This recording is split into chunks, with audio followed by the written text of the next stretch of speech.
ça fait un mois. Ça fait un mois que je suis là et c'est vrai que je réalise pas que ça fait un mois des fois.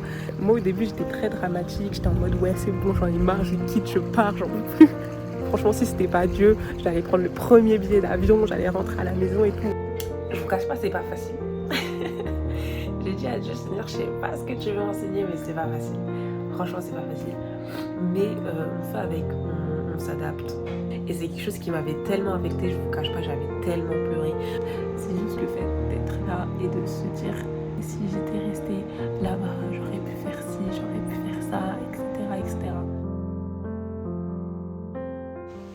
Hello, j'espère que vous allez bien. On se retrouve aujourd'hui pour ma toute première vidéo, les chroniques d'une missionnaire.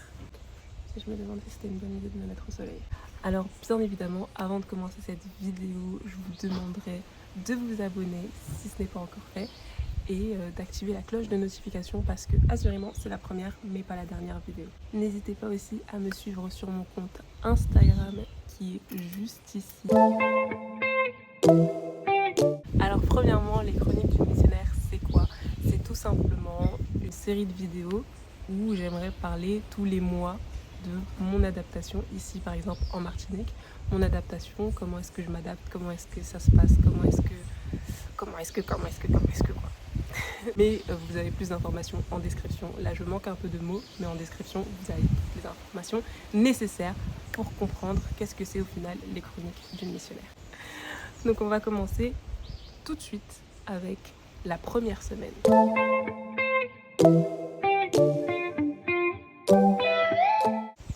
Donc la première semaine, c'était la semaine du 12 au 18 juin. C'était une semaine assez épique. C'était une semaine assez... J'ai envie de dire une semaine assez rapide. Parce que je suis arrivée le lundi, je suis partie le lundi et je suis arrivée le lundi même, le lundi 12. Et c'était une semaine remplie de flou dans le sens où j'avais pas vraiment réalisé que j'étais partie. J'avais pas réalisé que j'étais en train de m'installer en Martinique. Et c'était assez compliqué. Une question qui revenait souvent pour moi, mais une question qui revenait, que je me posais, mais que les autres me posaient également, c'était mais pourquoi pourquoi au final t'es partie? Pourquoi t'es partie en vacances? T'es partie quelques semaines, quelques jours, quelques mois? T'es partie pourquoi? Enfin, pourquoi la Martinique? Pourquoi maintenant, etc. C'était une question qui revenait énormément. Et moi-même, je me demandais au final, mais pourquoi? Pourquoi est-ce que j'ai pris cette décision de partir? Pourquoi est-ce que j'ai pris cette décision d'aller m'installer? Et quand je me posais cette question, la réponse, elle était évidente, la réponse, elle était très simple. Pourquoi? Parce que Dieu m'a dit, pars et va en Martinique, va t'installer là. Et c'était assez compliqué déjà d'expliquer aux gens, parce que c'est vrai que j'en avais pas parlé, c'est quelque chose que je sais depuis fin 2022, mais j'en ai parlé que en mai 2023 à peu près. En mai 2023, j'ai commencé à en parler publiquement, parce que j'en parlais déjà à certains de mes amis en privé depuis fin 2022, début 2023, etc. Mais en mai 2023, c'est là où publiquement j'ai commencé à dire oui, je pars en Martinique. Mais, et encore, j'ai même pas vraiment dit je pars en Martinique, je dis je pars et puis je donnais des petits messages en mode bye bye Paris, etc. Mais j'avais jamais vraiment parlé du fait que je partais. Donc c'est vrai que beaucoup de gens étaient en mode mais pourquoi? Enfin, je pense que beaucoup de gens pensaient que je me suis réveillée d'un coup comme ça en mai et puis je me suis dit c'est bon je pars, alors que pas du tout. Ça c'est la décision de partir, elle a été prise comme j'ai dit fin 2022, mais je savais que j'allais partir un jour depuis 2020. Donc ça remonte vraiment à 2020 que je sais que Dieu m'a dit un jour Hilary, tu quitteras pour aller dans les Caraïbes. Alors où précisément, je ne savais pas. Moi je pensais pas que ça allait être la Martinique, hein, je vous cache pas. J'étais en mode ouais la Martinique hors de question. C'est vrai que je suis née ici mais j'ai pas grandi ici, donc hors de question que je vienne m'installer ici. Mais les plans de Dieu sont parfois rigolos. Parce que 3 ans après, je me retrouve ici, définitivement. Et c'est vrai que beaucoup de gens me demandent, mais du coup, t'aimes bien, etc. Et quand je leur dis que franchement, je suis pas fan de ouf, ils me disent, mais du coup, tu vas repartir. Et non, effectivement, je ne vais pas repartir parce que c'est pas une décision que j'ai prise sur base de j'ai envie de retourner là-bas pour le soleil, j'ai envie de retourner là-bas pour la vie, j'ai envie de retourner là-bas pour la famille, parce que j'ai ma famille ici, j'ai envie de retourner là-bas pour une personne en particulier. Non, ma décision de revenir ici, elle n'est pas basée sur une personne, sur des situations, des circonstances, etc. Mais elle est basée sur Dieu, sur la mission, sur l'Église évangélique Parole du Salut Martinique, Église évangélique Parole du Salut Martinique. C'est là que je sers tous les jours. Et ouais, ma décision, elle est basée sur ce que Dieu m'a dit. Et Dieu, il m'a pas dit tu repars. Donc pour l'instant, je resterai ici. Mais la première semaine, c'était vraiment une semaine où je me demandais mais pourquoi cette folie en fait, parce que quand on y pense, franchement, c'est une folie de se dire je quitte tout. Je quitte tout. Moi, j'ai grandi en France, donc je quitte tout. Enfin, en France métropolitaine, comme on l'appelle. Donc, je quitte tout pour retrouver les moustiques, la chaleur. J'aime pas la chaleur. Pour retrouver vraiment une vie que je ne connais pas vraiment. Donc voilà. Mais cette première semaine, elle était aussi remplie de tristesse et de déni. Les deux vont de pair pour moi. Parce que j'étais tellement dans le déni que ça me rendait tellement triste en fait. J'étais tellement triste, je me suis dit mais attendez, genre là, je vais plus voir mes amis, je vais plus voir, je vais plus voir l'église, je réalisais tellement pas que au final, quand je réalisais un tout petit peu, je pleurais mais des larmes, des larmes, des larmes parce que pour moi c'était dur. La première semaine, franchement, c'était dur. Tu reçois encore des messages de personnes qui te disent ah, j'ai appris que tu partais, etc. et qui t'envoient des longs messages. Et franchement, c'était pas facile. Tu réponds à tous les messages. En répondant, t'es encore ému, etc. Donc, une première semaine difficile. Surtout que tu te dis, bah, je sors quand même de ma zone de confort. Ok, lundi, mardi, mercredi, jeudi, je suis à la maison. Mais vendredi, samedi, dimanche, je suis à l'église. Donc, mes premiers pas à l'église, je vous cache pas, c'était dur. Je rentrais à la maison, je pleurais parce que tu te rends compte que non, il n'y a pas... Allez, je vais citer des noms. Dédicace. Tu dis, mais il n'y a pas Teila, il n'y a pas Perrine, il n'y a pas Ruth, il n'y a pas Yanissa, il n'y a pas Even, il n'y a pas toutes ces personnes-là. Tu vois, tu te dis, il n'y a pas Altara qui est en train de faire la caméra pendant le culte des ados, non. Enfin, il n'y a pas toutes ces personnes-là. Je dis, mais les gens de l'accueil que je vois souvent, ils sont pas là. Il n'y a pas le pasteur Vela, il n'y a pas Mamina, il n'y a pas le frère Steve, il n'y a pas la sœur Fanny, il n'y a pas ces gens. Ces gens que tu as l'habitude de voir tout le temps. Il n'y a pas. Et tu te dis, mais... Donc là, maintenant, il y a l'INSEE, maintenant il y a Elisabeth, maintenant les noms changent, maintenant les personnes changent, maintenant c'est le pasteur Chris, maintenant c'est sa femme Grady, maintenant... Et tu te dis, mais... Seigneur, je pense pas que j'étais prête à ça. Et franchement, ma première semaine, je me suis dit, Seigneur, je suis pas prête. Et tellement je me dis, Seigneur, je suis pas prête, j'avais envie de repartir. La première semaine, après toutes les semaines, elles étaient un peu plus ou moins pareilles. Mais je sais que la première semaine, je me suis dit, mais je reprends un billet, je repars en fait. Et je me suis dit, mais pourquoi j'ai pas pris un billet aller-retour? Pourquoi ceci? Pourquoi cela? Et vraiment dans le pourquoi, quand tu sais pourquoi, moi je savais pourquoi. Et c'est ce qui réellement m'a aidée. Je me suis dit, mais pourquoi? Parce que Dieu, en fait, parce que Dieu t'a dit va, parce que Dieu t'a envoyé. Donc pourquoi t'as la réponse. Donc pourquoi toi-même tu te poses encore les questions? Pourquoi tu es encore même en train d'alimenter tes pensées de pourquoi alors que tu sais le pourquoi? Tu connais la réponse. Donc c'était pas évident. Mais j'ai passé la première semaine. J'ai survécu à la première semaine. Et donc on passe à la deuxième semaine.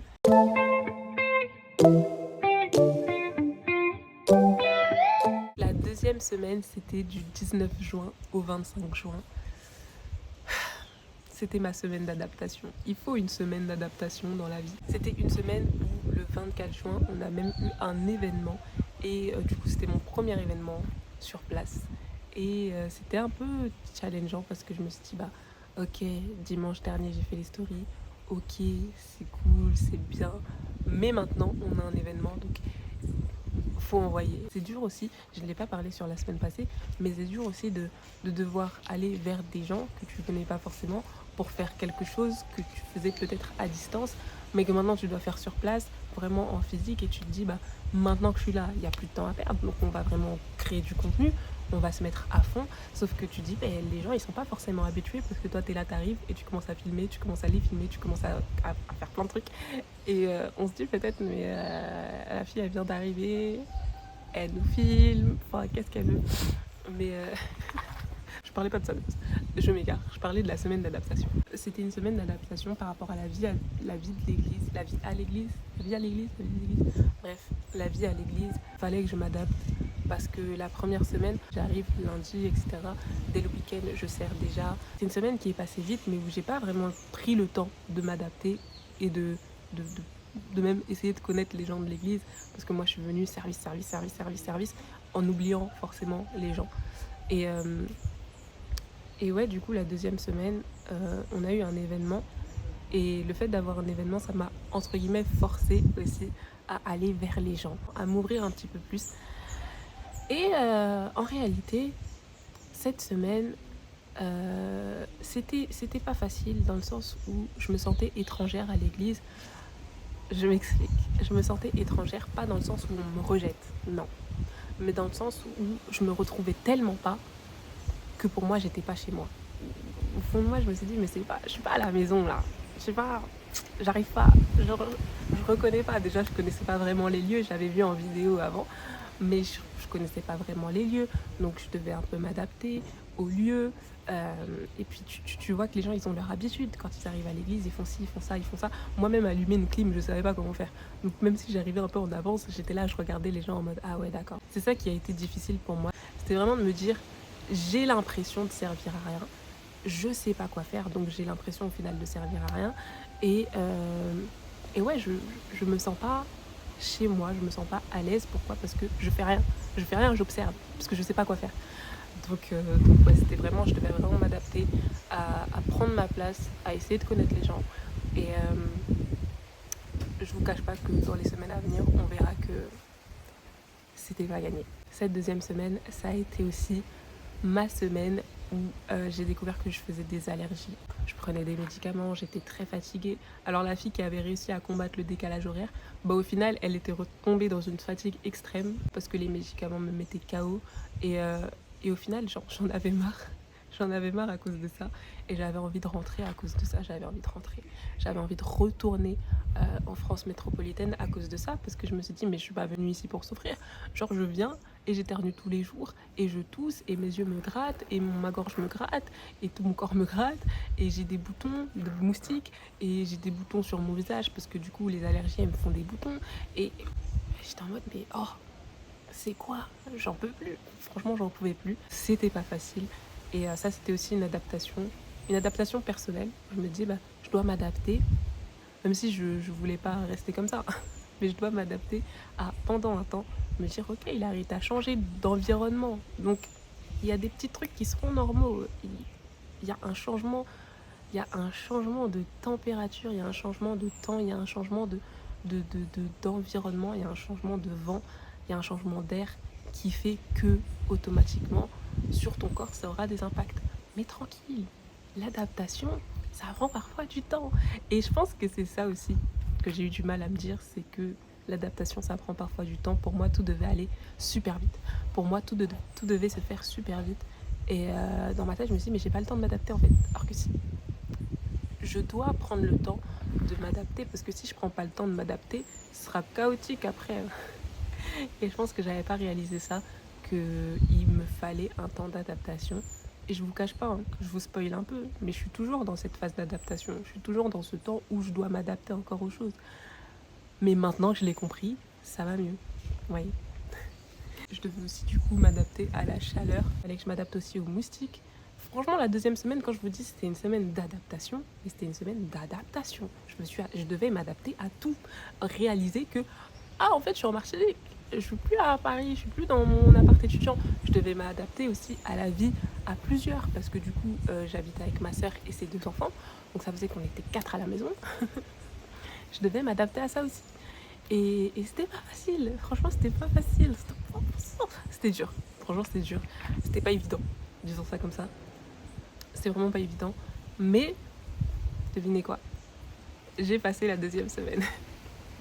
J'ai passé la deuxième semaine. Peut-être pas avec brio. Pourquoi je dirais peut-être pas avec brio ? Parce que je restais quand même connectée à ce qui se passait à Paris. Et ça, c'était dur. Ça, c'était... Franchement, ne faites pas ça chez vous. Si vous partez, déconnectez-vous, quittez les groupes, etc. Moi, c'est vrai que j'ai quitté les groupes assez tard. Je crois que j'ai quitté les groupes au bout de la 3e semaine. Ouais, j'ai quitté les groupes au bout de la 3e semaine. Et c'était dur. Oh, c'était dur. C'était dur parce que du coup, tu suis ce qui se passe, tu regardes un peu les messages, même si tu regardes pas vraiment, mais tu regardes, tu jettes un coup d'œil. Et c'était pas facile parce que je me sentais toujours un peu attachée. Et c'est comme si tu te dis dans ta tête, bah, vu que je suis dans les groupes encore, toi-même, tu restes dans un déni et de dire, bah, peut-être que je vais retourner un jour. Alors que non, tu sais très bien que c'est fini. C'est terminé. Tu les suis sur les réseaux, ok, mais c'est tout. Genre les groupes, etc. Tu vas plus faire les activités avec eux, tout ça. T'es pas parti en vacances.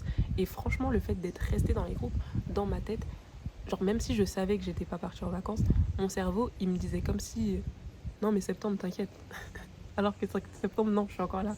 Donc, donc ouais, le fait de rester dans les groupes, de rester connecté à ce qui se passe à Paris, c'était pas non plus, selon moi, la chose à faire. C'était vraiment la chose, au contraire, la chose à éviter. Si vous partez, quittez. Quand même, t'as les rêves. C'est que t'as pas quitté. C'est que ton cœur est encore attaché. Et moi, mon cœur était pleinement attaché. Et c'est vraiment après avoir parlé avec le pasteur Chris, donc le pasteur de l'église évangélique Parole du Salut Martinique. Il m'a dit, mais Hilary, détache-toi en fait. Faut que tu te détaches parce que si tu te détaches pas, mais tu vas craquer tous les jours. C'est normal des fois d'avoir des moments de down, des moments où tu es un peu triste, etc. Mais si tu alimentes ces moments tristes en regardant ce qui se passe de l'autre côté de l'océan, hein, ma sœur, tu vas jamais y arriver. Et ouais, c'est vraiment quelque chose que j'ai pris du coup en note et en considération. Et on passe à la 3e semaine.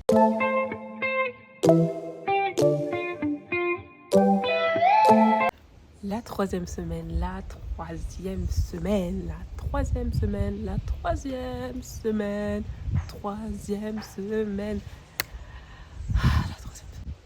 La 3e semaine, c'est la semaine où je suis allée chez le médecin pour la première fois en Martinique. C'était particulier. C'était bien, c'était particulier, c'était bien parce que j'ai parlé avec le médecin et c'était encourageant parce que clairement elle me demandait du coup est-ce que j'étais en vacances, etc. Et je lui disais non, que j'étais venue m'installer et elle m'encourageait en fait. Elle me disait ah c'est bien que les jeunes aussi reviennent sur leur île parce que je suis antillaise, je suis née en Martinique. Et elle me disait oh, c'est bien, etc. Elle savait pas pourquoi j'étais là forcément, mais elle m'encourageait vachement en me disant que c'était bien, qu'elle m'encourageait. Et après elle m'a fait la prescription médicale, hein, ouais. Mais on a eu une petite discussion qui m'a clairement beaucoup encouragée. Et j'étais assez contente de ce passage chez le médecin. Je suis allée voir un autre médecin juste après. Pour le petit diagnostic médical, on m'avait diagnostiqué un terrain allergique. Et il s'avérait que je faisais des allergies non seulement à la poussière, non seulement à l'air, mais également aux piqûres de moustiques. Du coup, je me suis dit, mais Seigneur, comment ça, genre comment ça, moi je viens pour te servir, tu dis, vous me servirez et j'éloignerai la maladie du milieu de vous. Et au final, je te sers et la maladie, elle est quand même là.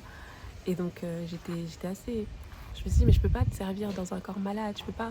Genre, non, tu vois que les médicaments, ils me mettent KO, tu vois que c'est dur, tu vois que, voilà, j'éternue, je tremble après, tellement c'est chaud. Donc, ouais, la 3e semaine, c'était vraiment pas ma semaine, j'ai envie de dire. C'était pas évident non plus parce que bah, j'étais toujours un peu triste. Hein. La 3e semaine, c'est la semaine où j'ai quitté les groupes. Donc ça fait quand même un petit pincement au cœur où tu te dis ah ouais, genre là c'est officiel, j'ai quitté les groupes, c'est fini. Quelque chose que j'attendais depuis, mais au final quand ça vient, je me rends compte que je sais pas, ça me fait quelque chose. Et c'était vraiment dur, c'était vraiment pas facile parce que du coup tu quittes les groupes, mais avant tout le monde te fait des petits messages, etc. Toi-même tu fais tes petits messages et c'est un moment de réalisation. C'est un moment où je pouvais vraiment plus être dans le déni parce que je me suis dit mais vraiment je suis plus là, je suis plus là. Assez triste aussi parce que je me rendais compte que j'arrivais pas à forcément garder du contact avec mes amis parce qu'il y a le décalage horaire. Des fois ils m'envoient des messages à 2h du matin, dédicace à Perrine qui m'envoie tous ces messages à 2h du matin et où moi je leur réponds bien plus tard quand il est un peu plus tard chez eux, etc. Donc le décalage horaire, je pense que jusqu'à maintenant, j'ai pas encore réussi à bien m'y faire. Surtout que tu te rends compte que t'as t'as pas d'amis ici, j'allais dire t'as pas vraiment, je sais pas. Tu te rends compte que t'as pas d'amis ici, donc à 21h, heure d'ici, j'ai plus personne à qui parler. Donc c'est vraiment pas facile, même à 19h, même à 18h. À 18h, je sais que je parle plus à personne. Je parle aux vaillants qui restent réveillés jusqu'à minuit, 1h. Mais c'est tout. Et c'est vrai que c'est pas facile. C'était vraiment la troisième semaine, je sais que c'était vraiment une semaine. Je dis ça pour toutes les semaines. On va dire, mais la go, elle est en souffrance, quoi.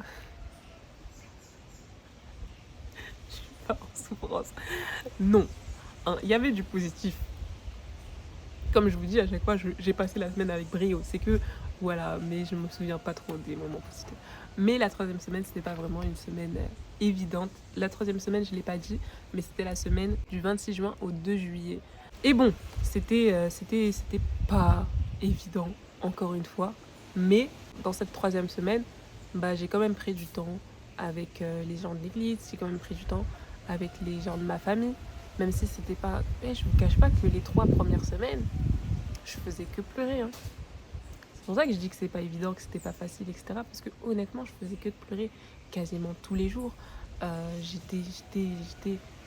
J'étais en réalisation. Parce que jusqu'au 12 juin, je pense que j'étais vraiment dans un déni total.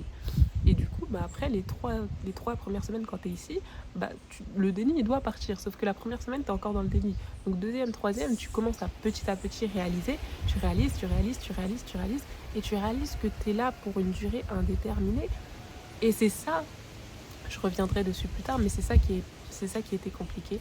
Donc cette troisième semaine n'était vraiment pas évidente. J'étais aussi assez découragée par rapport au service, etc.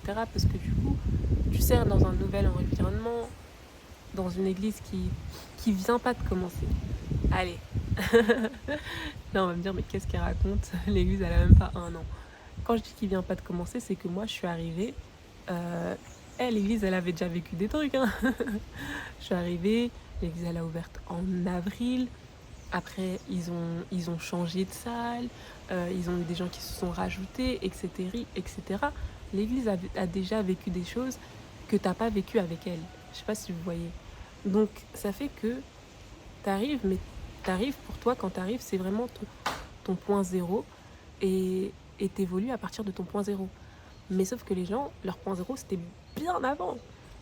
Donc, je sais pas comment expliquer, mais c'était pas facile dans le sens où tout le monde avait déjà un vécu de quelque chose, a déjà des souvenirs de l'autre salle, par exemple. Ah ouais, mais dans l'autre salle, il n'y avait pas la clim, c'était les ventilateurs. J'ai pas vécu l'autre salle, j'ai pas connu l'autre salle. Je sais même pas où était l'autre salle, je connais l'adresse, mais sinon je sais pas. Et du coup, voilà, c'est des débuts où tu sais pas comment ça s'est passé au début. Tout le monde dit, ah mais oui, mais au début c'était comme ci, comme ça. Mais toi, tu sais pas, parce que ton début, ton début, c'est leur milieu. Et c'est ça la chose que je trouvais assez aussi compliquée, c'est que tu te dis, bah ouais, ton début à toi, c'est pas leur début à eux. Et du coup, il faut aussi s'adapter à ça et à comprendre le fonctionnement des gens, comprendre comment ils pensent, comprendre comment ils fonctionnent, je l'ai déjà dit, comprendre comment ils agissent, etc. Et c'était pas facile. D'un côté, t'as l'impression que ça fait 1000 ans que t'es là, mais d'un autre côté, t'as l'impression que ça fait 2 jours. Et ça rendait les choses vraiment pas faciles parce que tu te dis que en face, t'as des gens qui pensent te connaître ou qui te connaissent, et toi, tu connais personne. Tu connais 2 personnes, les pasteurs de l'église.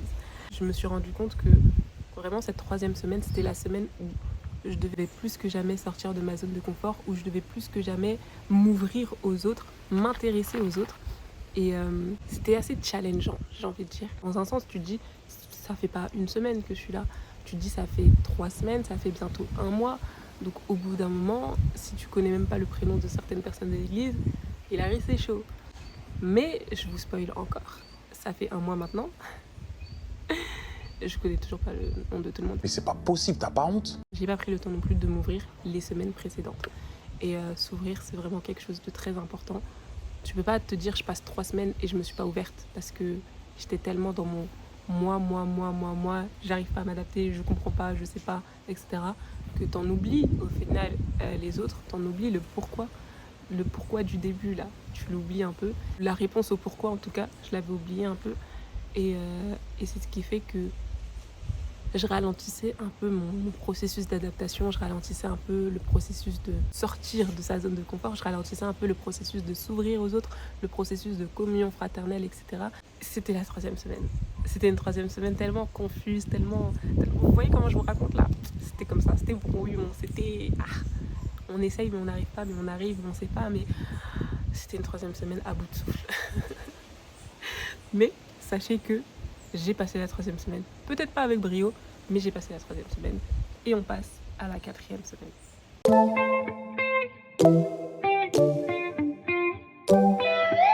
La 4e semaine, du coup, c'était la semaine du 3 juillet au 9 juillet, le jour de mon anniversaire. Et je peux vous dire que cette semaine, elle était dure. Là, franchement, encore toutes les semaines, j'ai dit elles étaient dures. Mais cette semaine, genre la semaine de votre anniversaire, la semaine de mon anniversaire, JPS Paris et les Grands Jeunes Paris partaient en retraite. Comment vous dire que tous mes amis étaient en retraite. Donc c'était assez compliqué de se dire que tous tes amis partent en retraite, t'as plus personne à qui parler.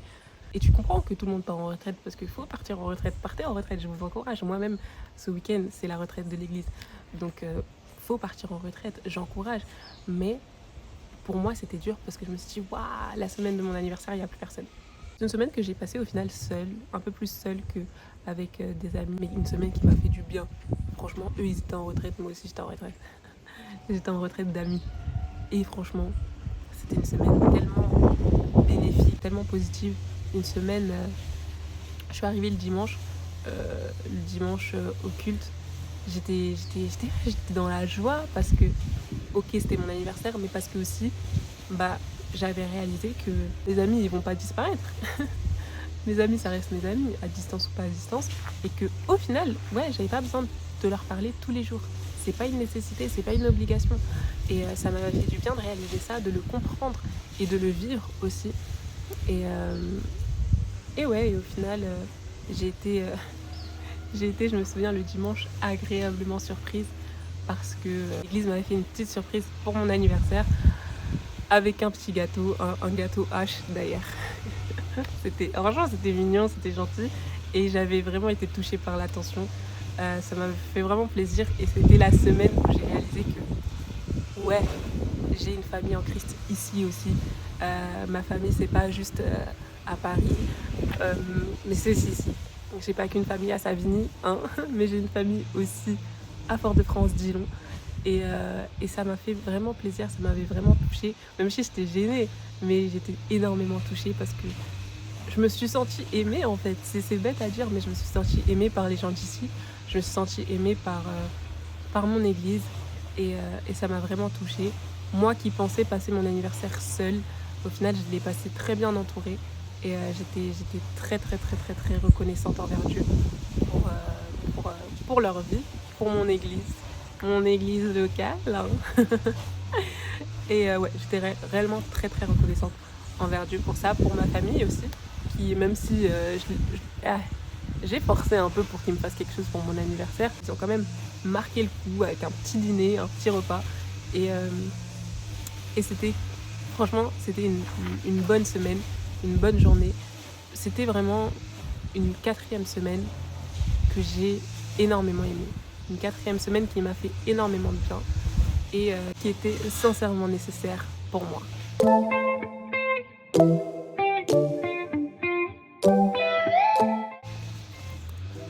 Alors aujourd'hui, ça fait 1 mois. Ça fait 1 mois que je suis là et c'est vrai que je réalise pas forcément que ça fait 1 mois. Des fois, je me dis mais comment est-ce que je vais faire pour la suite? Comment est-ce que les choses vont se passer? Et c'est vrai que personnellement, en ce qui me concerne, je sais pas comment les choses vont se passer. Mais une chose est sûre, c'est que je vais pas mourir de cette expérience, d'accord. C'est pas évident tous les jours. On va pas se mentir, c'est pas évident tous les jours. Déjà, rien que le fait de partir, c'est pas évident. Quand on part, la chose la plus compliquée, c'est de quitter. C'est la chose la plus difficile à faire. De quitter là où t'es pour aller à un autre endroit inconnu. Même si c'est ton lieu de naissance, c'est pas ton lieu de vie. Et le fait que ce soit pas ton lieu de vie, ça rend les choses pas évidentes. Mais Eh, avec Dieu, nous ferons des exploits. Moi, je me dis, Seigneur, c'est vrai, je le dis, je l'ai peut-être dit 50 000 fois tout au long de la vidéo, c'est pas facile, c'est pas évident, mais c'est possible. C'est pas parce que c'est pas facile que c'est pas possible. C'est pas parce que c'est pas facile que c'est bon, je lâche l'affaire, j'abandonne. Non. Et dans la vie, tout ne sera pas facile, tout ne sera pas tout rose, tout ne sera pas tout beau. Et surtout quand tu fais les choses pour Dieu. Parce que je me dis, si j'avais décidé de partir, de changer de pays pour mon confort personnel, j'aurais kiffé ma life. Mais juste parce que tu sais déjà, et tout le monde sait, que c'est pour Dieu, bah, tu auras des défis, tu auras des combats supplémentaires que tu n'aurais pas eu si tu te serais dit je pars pour des vacances ou je pars pour m'installer là-bas pour mon confort personnel. Donc ouais, c'est pas évident, mais c'est possible et c'est faisable. Et comme je l'ai dit, avec Dieu, nous ferons des exploits. D'ailleurs, c'est pas moi qui le dis, c'est la Bible qui le dit. Avec Dieu, nous ferons des exploits. Et Dieu nous rend capables de faire son œuvre, de faire tout ce que lui nous demande de faire. Si c'est lui qui m'a envoyé, je sais qu'il prend soin de moi. Je sais qu'il est avec moi pour les mois à venir, pour ce mois-ci, pour les mois à venir et pour les années même à venir. Donc voilà, j'appréhende pas forcément les mois qui suivent. Je préfère y aller petit à petit, pas à pas, et me dire on avance comme on doit avancer en fait, avec Dieu, main dans la main.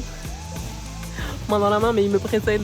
Enfin, je lui tiens la main, mais il est devant moi quand même, à tracer le chemin.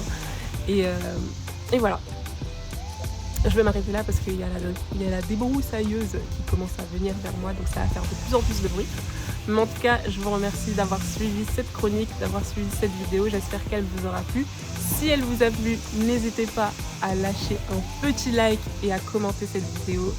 Et on se retrouve, je ne sais pas quand, si je sais quand, on se retrouve le mois prochain pour une nouvelle vidéo des chroniques d'une missionnaire. Et on se retrouve peut-être un peu plus tôt pour une nouvelle vidéo sur ma chaîne. En attendant, que Dieu vous bénisse et passez une très très bonne semaine. Est-ce que je dis le bye à la fin ou est-ce que je le dis pas? Je sais pas. En tout cas, j'étais assez jolie. Personne n'a vu mes pieds. Mais mes pieds, ils ressemblent à ça. Ouais. À cause des moustiques, je mets des petits chaussons dans mes pieds. Bref. Bye!